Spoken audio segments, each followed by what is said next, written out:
পৃথিবীতে সবচেয়ে অসহায় সে, যে নিজের মনের কথাগুলো বলতে চাইলেও প্রিয় মানুষটার কাছে কখনো বলতে পারে না।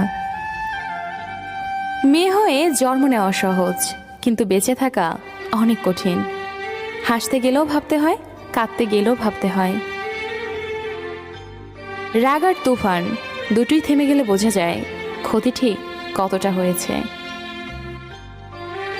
চুপ থাকার চেয়ে বড় শাস্তি বোধহয় এই দুনিয়াতে আর কিছু নেই। প্রয়োজন ফুরিয়ে গেলে মানুষের কথা বলার ধরনটাও পাল্টে যায়। তাই লজ্জার কিছু নেই। যারা ভালোবাসতে জানে তারা কাঁদতেও পারে। নিজের ভালো লাগা, মন্দ লাগা, কষ্টের অনুভূতিগুলো কাউকে দেখাতে পারো না, একটু চিৎকার করে কাঁদতে পারে না, শুধু মৃদু হাসির আড়ালে চোখে জল লুকিয়ে রাখে।